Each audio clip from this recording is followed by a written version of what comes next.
Hi, I'm Carla Watson and I'm a human at JGF.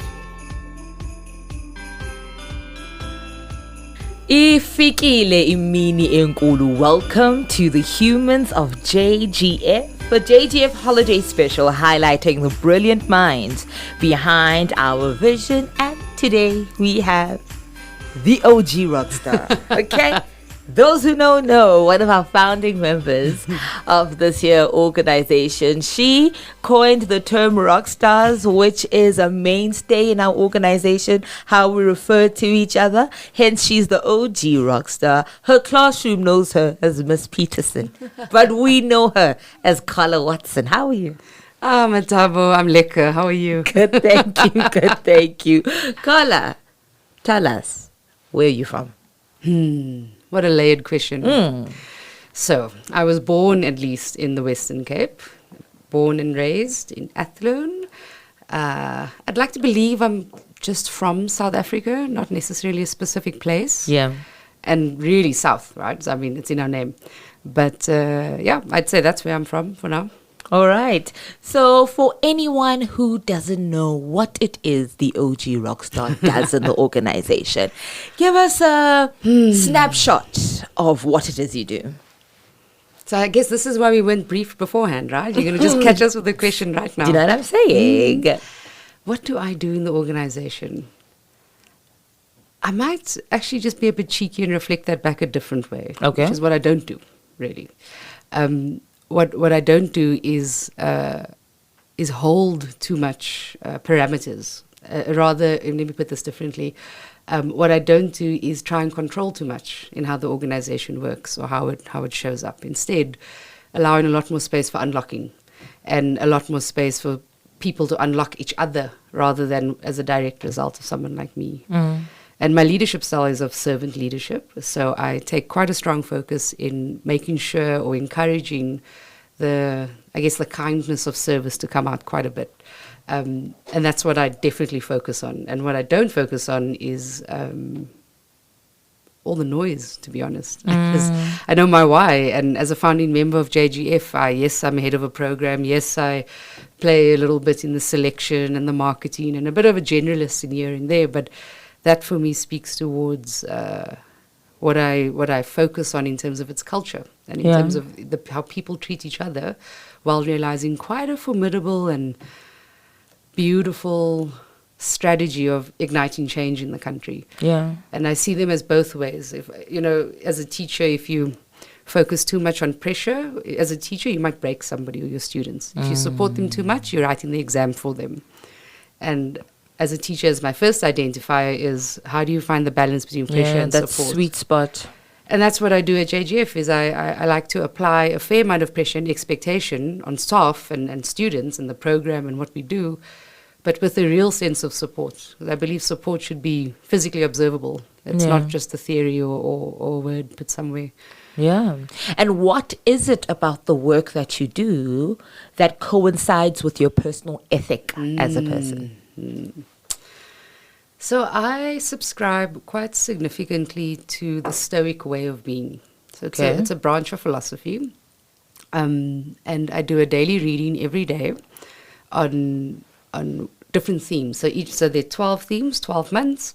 And this month is mortality. Last month was acceptance. The month before that was service. And I subscribe to a lot of what the Stoic way points to. It points to the sense of the essence of the serenity prayer, right? Of what is within my control, what is not within my control, and what can I just put down instead of feeling that I should carry it too much. And my personal value system or personal ethic looks at how can I, in every moment of my day or of my lived experience, allow somebody else to show up in their best way. Yeah. And there's a bit of distance in that. It's not something I'm controlling, but there is some influence I can have into the space that person may have or need in that moment. Yeah. And what JGF does, and of course with my therapist recently, she asked me, something like around identity and work. You know, how can you separate your own identity and what you do? And I said, that's really hard. I know trending information should say work-life balance, you need to have your separation, all those things. But when you're a founding member, it's really hard. It's really hard to separate the personal with the work ethic, or the personal ethic and value system with the work value system. And I don't think we talk about that enough in terms of where it may appear that there should be more distance, but just how really entangled identity is when you are from such a genesis. We didn't have a logo, you know, and then I was still trying to figure out what is JGF, who am I in relation to it, and whatnot. So the stoic way of being for me brings value to JGF, because the nature of what we're doing is deeply personal. It's deeply emotionally driven. We're a group of crazy people that want to change the education system, and that is not only really difficult, but it is a deeply held, it's easy for anybody to deeply hold that feeling of responsibility for something like this. Yeah. With a country like ours, with a history like each person carries, all that level of nuance. And what I find my role is to bring in a little bit of distance, is to say, what can we change, what can we not change, and what do we need to sit at peace with? Yeah. And my Enneagram type talks to a sense of wisdom, and I think that's where it comes out in my leadership style, which is what battles are we going to pick, and which ones are we just going to say, sharp, let's just put it down, as my friend Ria says, just put it down here. And whether that's a blessing or a burden for the organization, I think it's more of a blessing from a perspective of keeping the emotional side of what we want to do relevant, but not the driving force. I feel like with my own lived experiences and other folks in JGF's lived experiences, it informs what we do, but it shouldn't be the reason or the single motivating factor, because then we can actually be more destructive or obstructive rather than being a catalytic change member, a member of change in the education system. Yeah, yeah.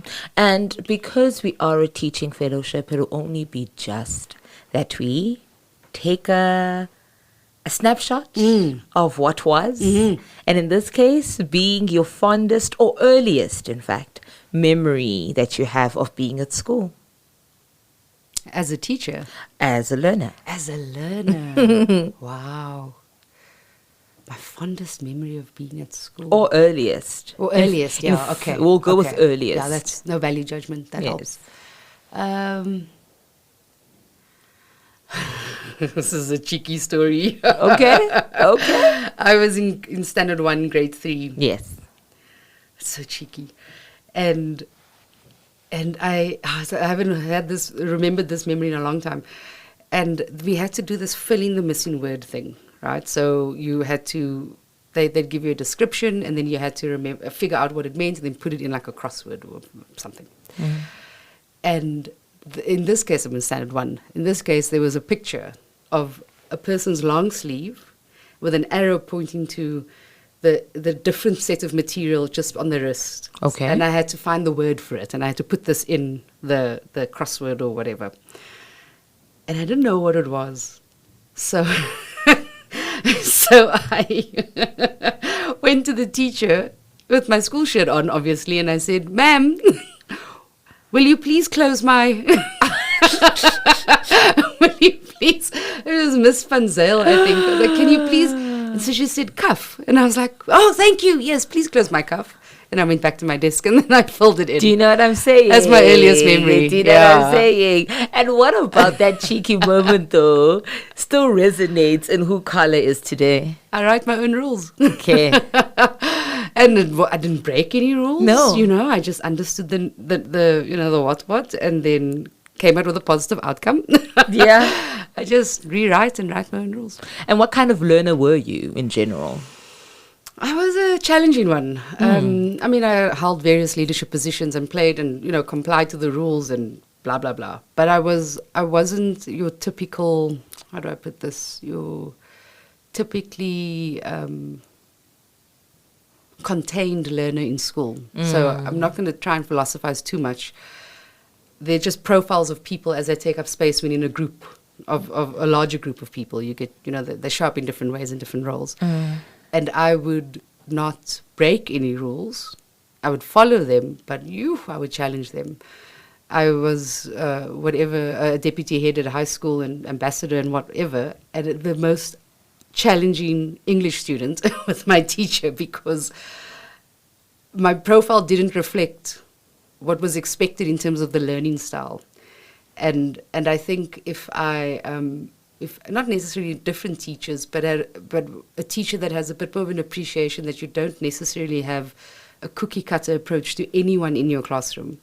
So, for example, I would talk a lot in class, always, always talking and disturbing students around me, always. And yet, you know, a leader in the school and a star or whatever in other areas of space is taken up in school. And that is incongruent, at least for the generation I was from, or am from. And coupled with that was not the strongest academic profile in high school at all. Yeah. I found that in my university years completely. But school was not a space for learning and academically excelling for me. It was 100% identity-driven, people-driven, and understanding games to clock them, to finish them. And I think my teachers, some of them I got on with really well, and some of them not so much. And I think that comes from just a bit, how do I put this? Not that willing just to accept the rules of engagement as they are, but rather wanted to be co-creative. And as a teacher myself, I reflected on this and took it into my own classroom, where you can have a really naughty kid, really naughty, and they're not just held within that one identifier. Yes. You could have a really outstanding, academically strong student, and that's just not what their own identifier can be. And especially what's particularly powerful, I think, as a teacher, when I became a teacher, not from having a teacher, which is separating the behavior and the person. So in the school that I taught at, it was a beautifully complicated school. And a kid was accused of stealing something. Okay, a young person was grade 9. And he had a record of sort of naughty behavior. I don't like the other word I was just about to say. And he was framed. It was really somebody else in the class that knew that he would likely be guilty of it or found guilty and whatever. And when I then found some other drug paraphernalia on him, I went to the security folks and said, look, this is an isolated issue. The paraphernalia on his body, on his person or whatever, is the issue I want you to look at, because that is not good. What he's been framed for, or what other things are happening, is not the same aspect. You need to focus on just this one or the single bad choice or not greatest decision this kid has made, and keep it separate. And unfortunately, it didn't, because then he was just, detention, and the consequences he received included the theft accusation. And I felt really bad, because I said to them, this is not, you can separate the behavior and the person and isolate moments of greatness and not so greatness. Yeah. And I wish more teachers would be encouraged to just see the person in relation to the behavior and not as the same thing. Yeah. And with that, Carla, because Rudy and I were talking about how behavior is a site of investigation, right? The opportunity to lean in and get to the core of what it is that a student is dealing with. How has your experience as a teacher helped you sort of move through the psychological ups and downs, the waves of students, and what do teachers, in your opinion, feel like they don't get this one thing about children, about young people and their behavior?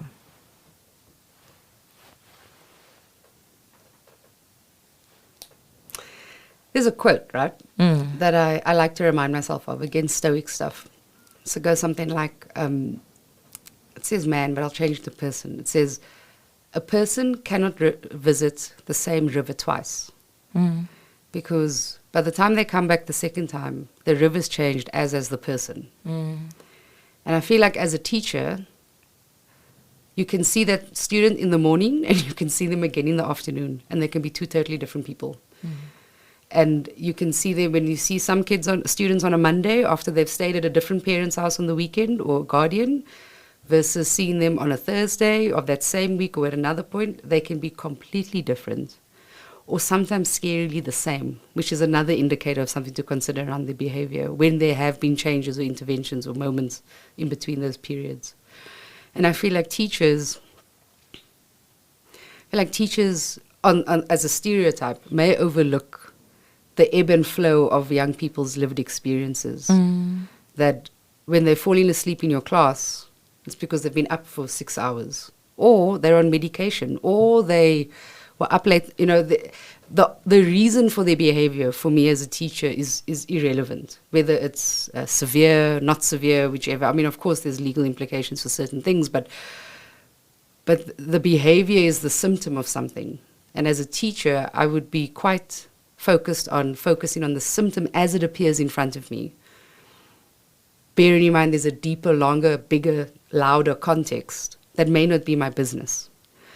But I need to see what's happening in its moment and accept that it can change just as much in the next moment.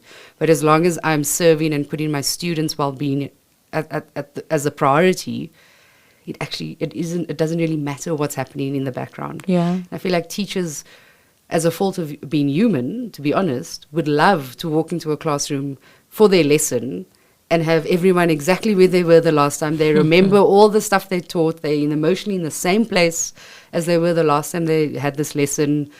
They, hunger levels are the same. I mean, you can go to really basal level, the temperature is even the same. That's what we think teaching is like. But when it's raining, students are distracted. People get distracted when there's loud rain. When there's a taxi strike, that significantly impacts a large demographic, usually of my students, and in case the country. That changes it. Were they mugged on their way to school? Did they have a lovely breakfast? Was it their mom's birthday? Is their mom still around? All these kinds of things. By the time they arrive into your class, the best thing a teacher can do is just receive them in that moment. Yeah, because the world has happened to them. It has changed multiple times. And you have changed as a teacher multiple times, because you, after that last engagement with that student, you've had a different engagement with another one. And I feel that the real superpower here is allowing yourself to move with it. Yeah. And not retain or hold or expect consistency in young people, and rather just allow for that ebb and flow and then teach. Yes. And then go, all right, Macbeth, let's talk. As opposed to just assuming that, open up your books to page 6. Last week we were on page 5. There's been a whole week in between. It's not one page number that's changed. It's a week. And I feel like when teachers or community leaders, as I like to call them or prefer to call teachers, once they accept that uncertainty and that demand for flexibility, the learning will be much easier. Yeah. And I say this in hindsight. When I was a teacher, I'm saying this after significant reflection. As a newly qualified teacher, you don't know these things. You really don't. And you're just trying to survive. And will you make mistakes? 100%. Did I make mistakes? Gosh, in ways that still keep me up at night. That's my own journey, to let go. But a question like this and a conversation like this, I hope does unlock for somebody else who's in a teaching, custodian, guardianship of other people. They just allow them the space to be and to change. And it's incremental change. It's not as if you're going to have a personality shift between last week and this week. But when something severe does happen on the weekend or what, you need to be available as a custodian for that person to show up in their own way in that moment. Sure. And looking at your own journey as a learner, who is your favorite teacher? My favorite teacher. I must say, my favorite teacher wasn't in schooling years. Okay. It was university. And for a couple of reasons. I think in primary school, I don't have a lot of memory. It's a bit blurry. Yes, I was head girl, so I must have done something. I must have done something with my time. But it's quite blurry in those years. I don't know why, but that's another conversation. And then high school, I've chatted about high school, but not really a teacher specifically that taught me, if that's the definition of a teacher in this case, right? If it's somebody that was at the school, then for sure, I have someone I can talk to. But somebody who taught me that had a significant, impact and may call it a favorite one is a a senior lecturer, professor actually at UCT called Pam Christie. And she taught, I did my honors, my PGC honors at UCT, and she did a significant, she did the stream of policy and leadership. And on a page, those two words don't make a lot of sense to me, policy and leadership. I'm like, they for me are quite different from each other.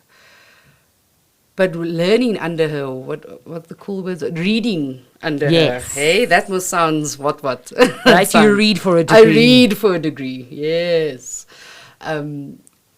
Was really where I understood, where I came to emotionally and cognitively connect with what the impact of a teacher has. And how policy is usually written in reaction to something. So somebody got knocked over on this spot. Now we're going to make a change. I'm going to put a policy in for all roads and all corners and all robots and all that stuff. And leadership is almost the how, right? And when you put them together in a context of something like education, which is fertile, it's a buffet of issues that you can focus on, positive or not so positive. I learned with Pam Christie around how you can bring the theory and the practical together. And I find that it served my teaching, because I was doing my honors while teaching, and informed my leadership now in an educational space, which is how can we be a bit responsive from a policy perspective, not reactionary. So let's try and anticipate people's needs through a policy intervention, while enacting it quite viscerally and through an expression of actual leadership, which in my case I identify as servant leadership. So, for example, as we designed the graduate teaching fellowship program and iterate the last little bits of it, because we've now got into a bit more of a stable approach, with the program elements. Now there's a really good time to focus on what are our policies as a program and as a fellowship, but not in relation to things that have happened, but now in relation to things that we think might happen and anticipate those moments, which is to a degree what policymakers do, but in my opinion really not enough on the front foot as a way to avoid chaos and conflict and lack of trust and all those things. And then at the same time, how do you hold that policy and not live too punitively towards it, saying, oh, clause 1.5 says, therefore, no. But there's still the human in the relationship, and that's where the servant leadership, in my mind, complements it really well. Yeah. And I felt that with Pam Christie's teaching style. I felt it in the work that she's a really esteemed researcher, an academic, and read quite widely of her work. And it just resonated quite a significant amount about the type of leader I want to be and teacher. I mean, me, I'm many things, but I really start with the teacher as the identifier. And I find that to have come out quite significantly when I, read for that degree with Pam. Professor Pam. So you are one of our founding members of the organization. Please give us insight, really, on how the journey began. Usually the question would be for the team members, how did you hear about JGF? But since you were part of the hands and the minds that really shaped what it is that we experience today, how did that collaborative moment happen for you in order to contribute to what we know as the JGF Fellowship? Sure. Don't you want to ask me how I got the job? That's the easier part. Who put my name forward? Goodness me. So the way it started, right, there were four of us. Mpho, myself, Jeremy and Julian. Julian and Mpho in the Gauteng, Pretoria side, and Jeremy and myself in Cape Town. And what drove a lot of difference in the founding team, right? There's a lot of difference from lived experience, personality, desire as well for the organization and the initiative, egos, different stages of development professionally as people, whatever, many things rather. But it's going to sound a bit cliche, but it's the truth. What really kept it going is a similar value system. So, in other words, we talk about high trust at JGF, right? And I find it a bit of a complicated term. I'll use it, but I won't necessarily fully subscribe to it. I much rather see an echo of that, the high the high resonance of similar value systems and what is valued as people together in a collaborative space. And that's one of the situations where I can speak English and you can speak Afrikaans, but if our values sort of align, we can make steps forward together. Yeah. And what I found in the early years was, again with hindsight, with 2020 vision, is that that's really what kept us going as an organization. Before we started hiring, before the logo, before even a clearer understanding of what our how to realize vision, mission, values, all those things. And I think just to clarify, when I say values, I don't mean the organizational's values. I mean the people's values of the founding team, where there was a sense of needing to unlock space for each other so that there can be a bit more of a collaboration and a cohesion. And it wasn't easy. It really was not easy. I mean, you take in a group of people that are all really passionate and clear about what they want to do and asking them to all point in the same direction. And it was quite steep in the early years, especially when I say early, I mean like maybe the first 2 to 3 years. The steepness was, oh, we've got a new cohort, we don't have a program. We don't have reflective tasks. I was the only PO for Cape Town. Mpo was the only one for the Gauteng area. And you have to manage what is a PO, but also making exco-driven decisions. And just sort of this, I guess, pull through, or I don't know, when you slice a cake, like the full view of the side of the inside of the cake is what was demanded in the early years. And the only thing that kept going was a sort of belief in each other's value systems and a resonance there, but also what we're trying to do here on a broader scale. And a lot of times, it's really difficult. Sometimes I wasn't sure if it was going to work out. Yeah, I mean, how do you do this? How do you work with someone like Mpo, like Jeremy, like Julian? How do you work with someone like Carla and try and push the needle forward? And a lot of second guessing, a lot of not sure. But the entrepreneurial route and the activist route is saying, let me just jump feet first and see what happens. Yeah. Let me back this person as the next PO. Let me back this person as the next teacher coach and see what happens and give them as much pressure and as much support for them to find their sweet spot of success for themselves. Sure. And then I believe in setting up and stepping aside. If I can set you up for success, Matabo, that doesn't mean I'm going to step aside, hands up and saying, now I'm out. It's actually, how do I decrease the type of support that you currently need in this moment so that when you're in the next moment, I'm ready to shift the type of support to continuously unlock who and what you might be. And that happened a lot in the early years as a way, for each other, as a way to kind of just slowly creep our way out into the next stage of the organization, which is a maturer, recognized brand of where we're going and what we're doing. But in the early years, it wasn't solidified yet. And I think that's actually a good thing, to be honest, because the founder's mentality can be quite destructive, which is where you think you hold all the information, therefore fill in the blank. Whereas with the agility that I think, I mean, this is probably a big some research, right, from the team, is to see if that founder's mentality does show up actually, maybe quite a lot. And then I would be in favor of decreasing that, or to be honest, moving on from JGF to make space for somebody else who can continue this narrative that if there's a blockage that's happening from anyone in the founding space. Yeah. Because your intentions are very clear and very well-meaning, or mine rather, are very clear and well-meaning. But if it's blocking somebody else's from, sort of rewriting the narrative of JGF or writing the narrative of JGF, then I would be very deeply reflective about what my role is in that and what it isn't. And I'm just I'm protective of what JGF has put together because I think it's cool. I think as an organization, there's some cool things there. Yeah. And I think as a program, there's again some cool things there, with young people wanting to become teachers and stay in education. I mean, we're really trying to redirect something here. Yeah. I think we are getting it right, at a high level. my biggest belief, and it's probably my servant side, is to say if I'm not serving the situation, then I will deeply reflect and see if it's even appropriate to take some necessary steps to encourage the vision and the bigger, sort of purpose of what we're doing to go forward. Yeah, yeah. And obviously you know about our journey to impact. And I'd like to reflect this back to you. After matric, head girl gig, done, dusted.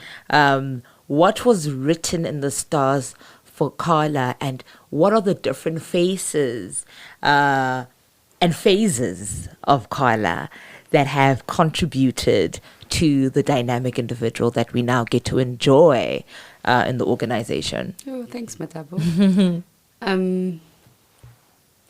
So there are a couple of major points that I think add to why I quite comfortably say I write my own rules.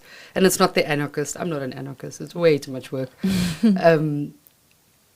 And there are a couple of moments. The first one that I recall, I was 19. So that means I was 2-3 years out of high school. So I finished school earlier. And I came out. I was deeply in love with somebody I'm not married to. Deeply in love. And it was, and I came out to my family because I was tired of lying or not telling the full truth.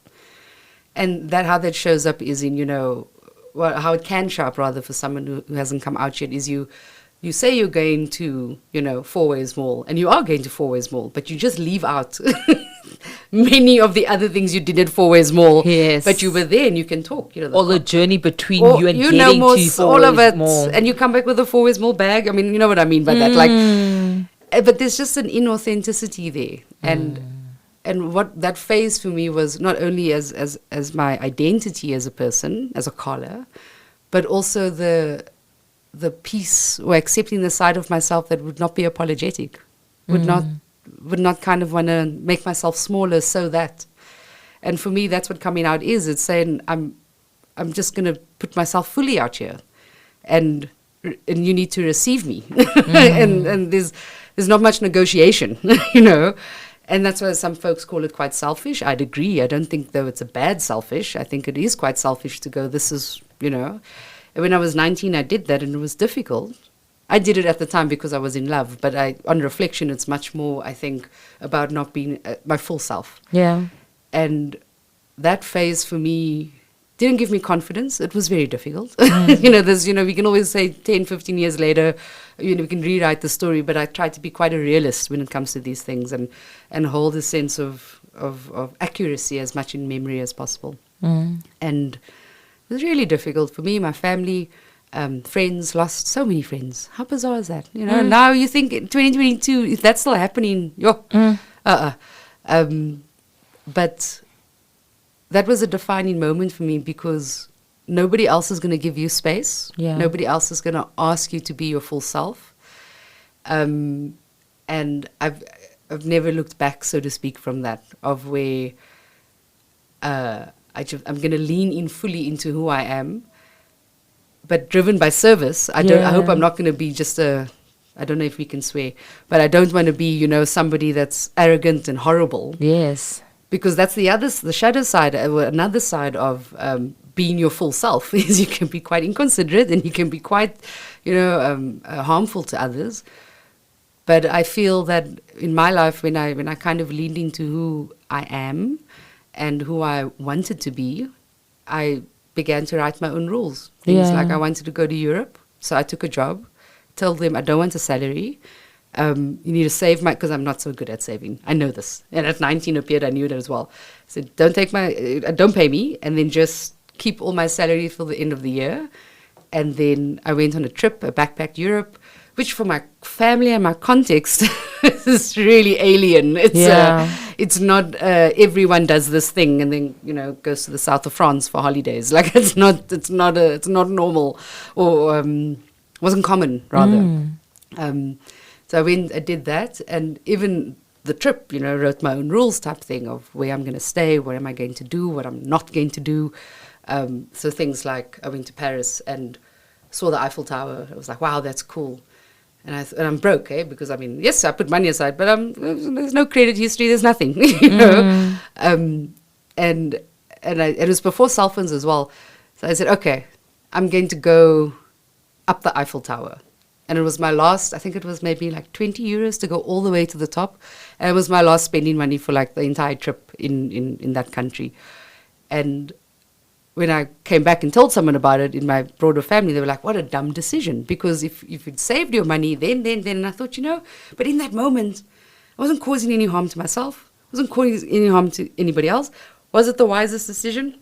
Maybe not. Don't care. Don't know. But I got up and I saw the whole of Paris, you Yeah. know. And it's all perspective, really. I mean, that in itself, right? Truly. And I enjoy writing. I like saying I'm writing my own rules. Whether I do or not is a different thing. But I again, another Stoic reference, which was 2 days ago's reflection, which was, if you were a deployed soldier, and in this moment right now you were busy being deployed, you may come back after serving or you may not. But what if you lived each day like you were getting deployed?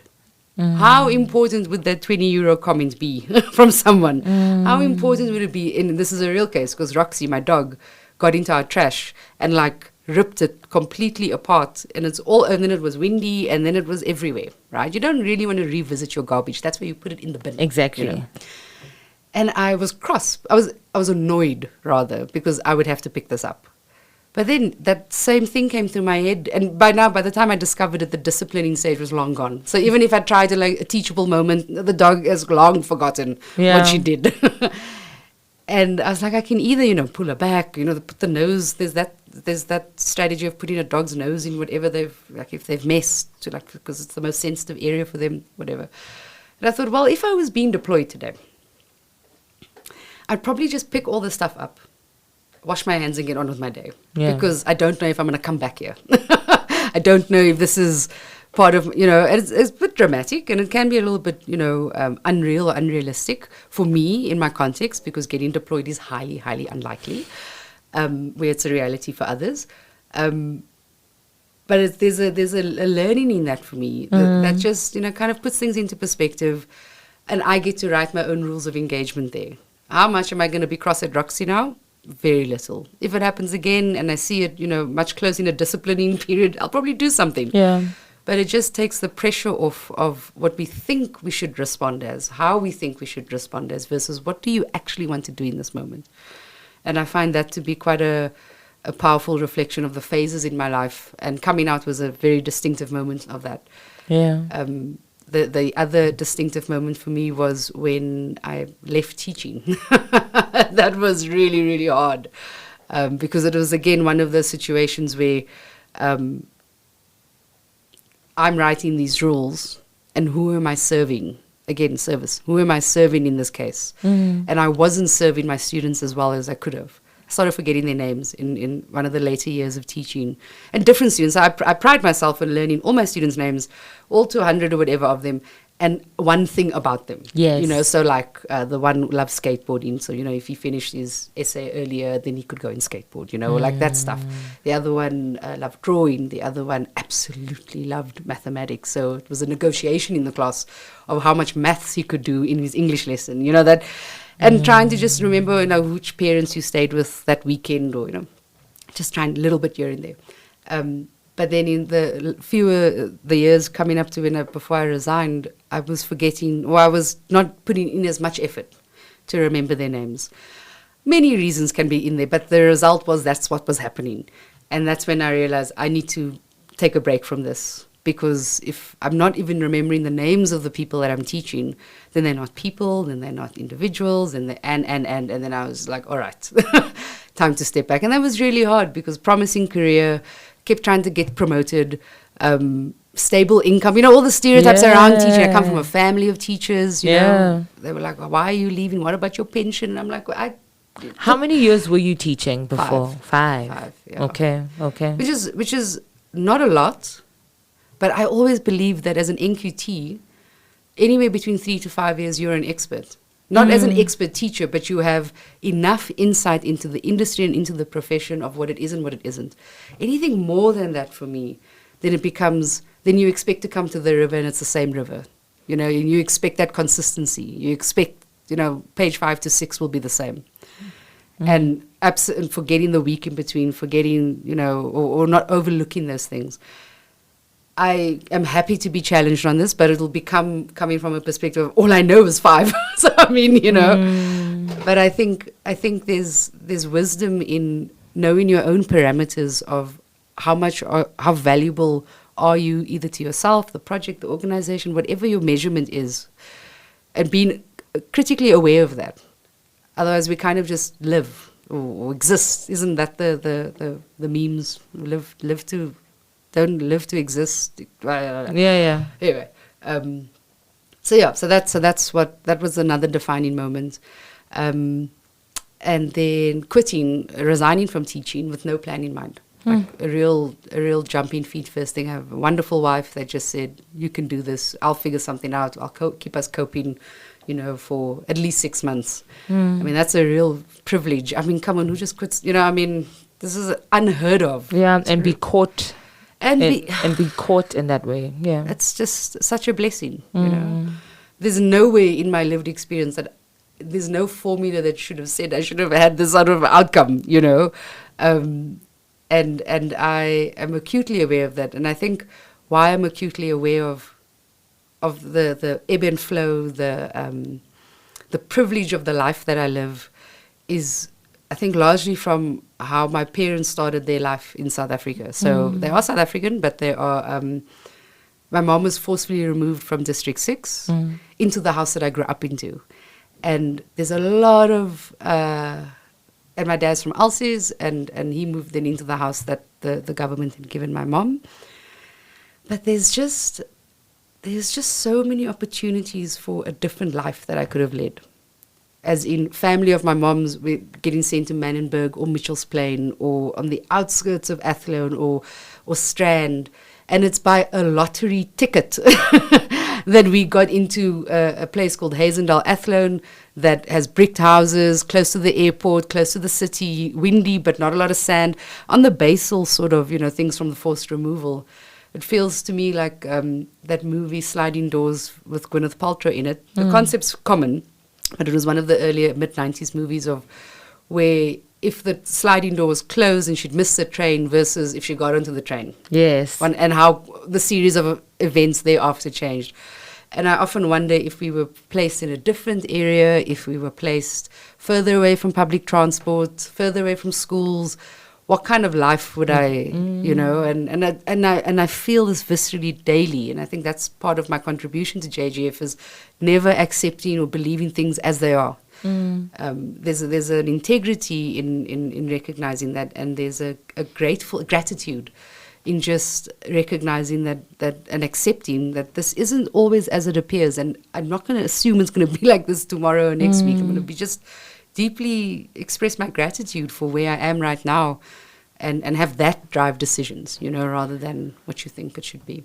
So we are 5 years into the organization, and what about this JGF surprises you? You had your intentions when you were part of the founding team, when you were creating and hypothetically saying, when we have a team, when we have more people, and now you have arrived to the win. Right? Yes. A team of 20 on average. Yeah.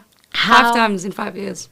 We've grown 5 times. Exactly, right? So what about this JGF surprises you? I love it.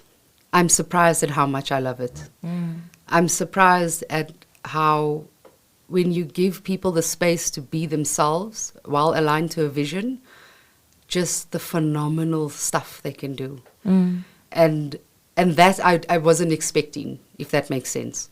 I knew we'd need a team. I knew we'd need like different business units and, you know, then fundraising eventually, you know, and a more focus group on branded goods or what's our advocacy, whatever. And then, to be honest, someone like you who's just picking something like this podcast series and running with it.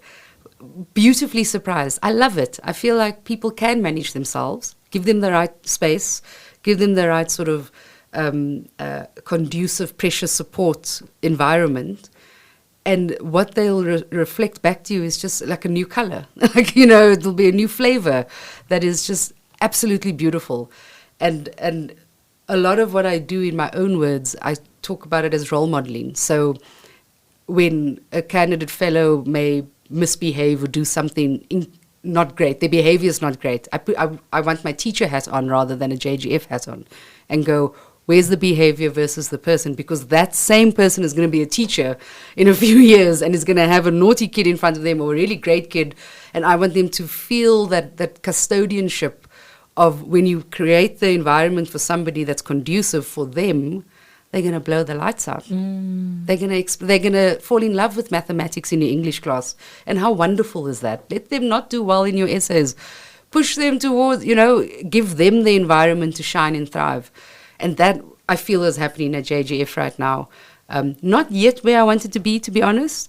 I think that there can be a little bit more refinement in where and how people take up space according to what they think their areas of greatness may be. Of course, there's always like the baseline job description or whatever, and then there are things you have to do, right? Like me, credit card recons. I hate them. It is the most boring part of my job. Absolutely hate them. In fact, I try and do them on a weekend because then I know I can't do any other work and it's only going to take me like 90 minutes or an hour.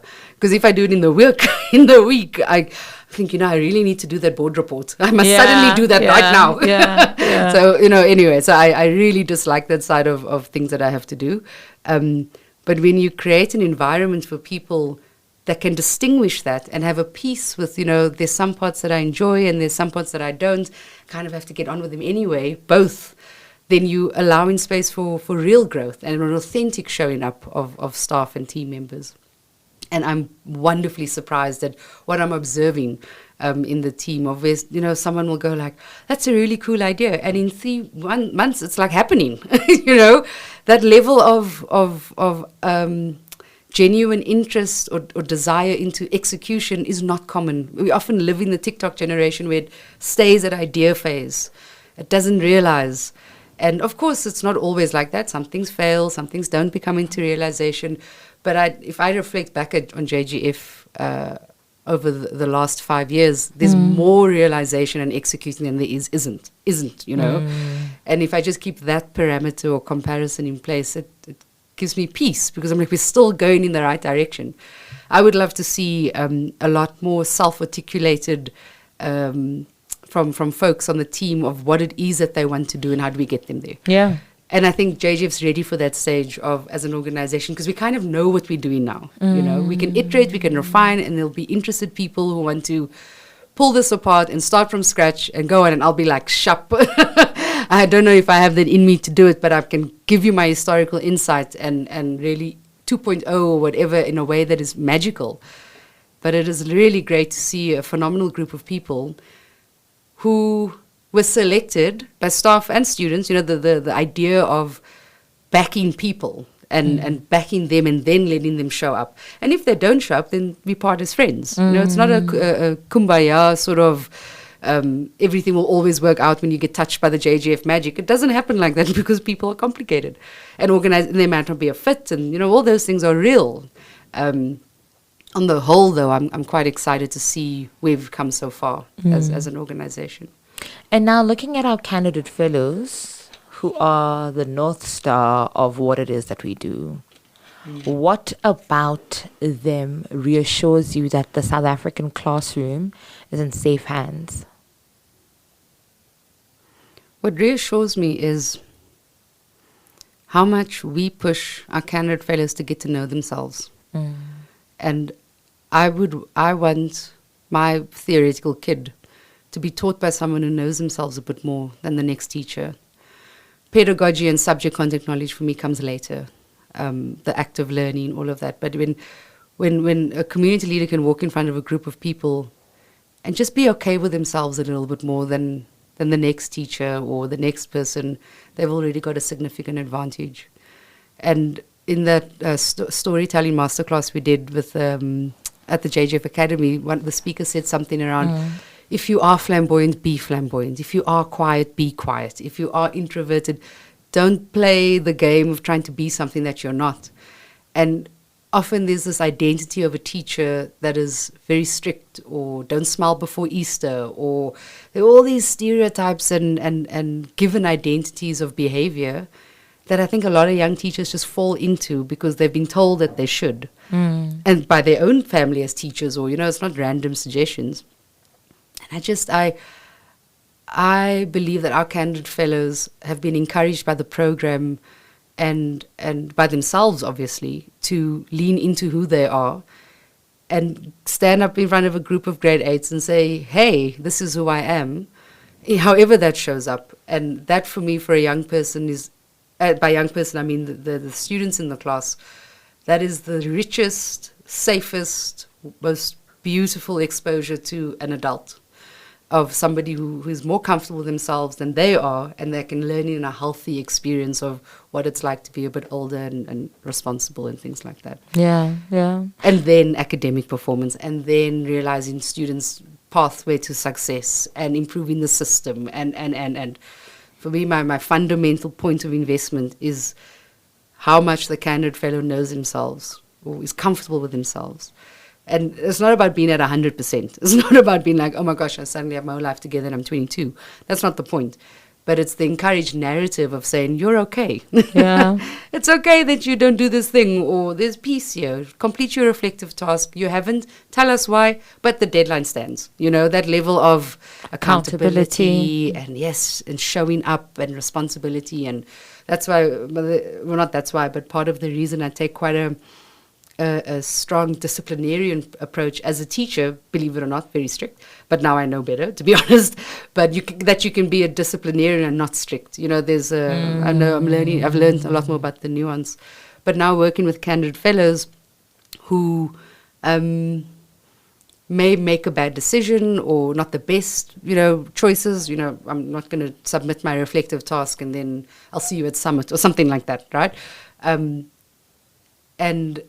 And wanting to separate the behavior from the person, to be quite critical at this level of development of of candidate fellows well before they're in the classroom, so that when that does happen in their lived experience, I can only hope that there's been a treatment that they've received that's fair, that's with dignity. That's such a huge thing as a teacher, to discipline with dignity, and ensure that the best viable opportunities for the students are your priority, and the environment you create and that you're a custodian of. Yeah.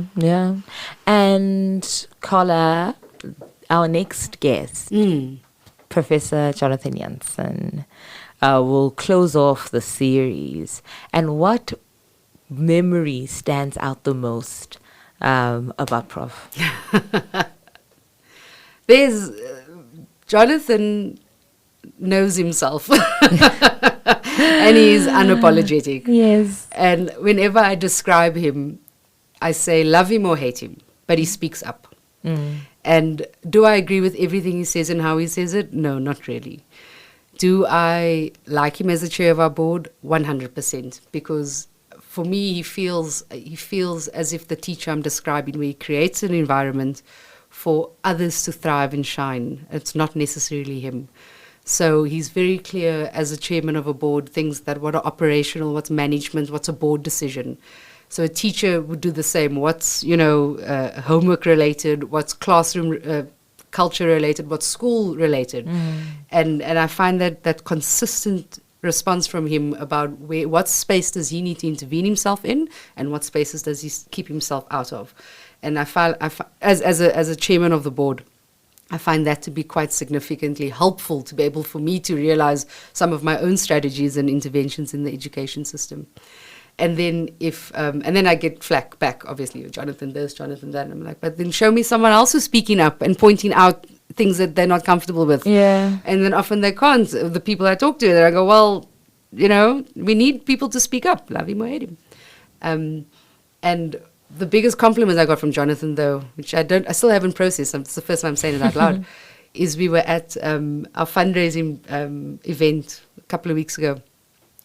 And I came over to greet him, and he introduced me to another professor, and he said, this is Jake's Gravel Fellowship personified. Oh. And I was like, I don't know how to respond to this. And it's, for me, it's less of a reflection of me, and it's more of his ability to actually really connect with what JGF is and isn't. That he made it into a person. I was like, I don't know if I can make JGF into a person, you know? And as a founding member, to have that happen was like real magic. It could have been me, it could have been you. And that's not where I'm pushing the story, you know, towards, or to reflect on that. It's just that JGF became a person.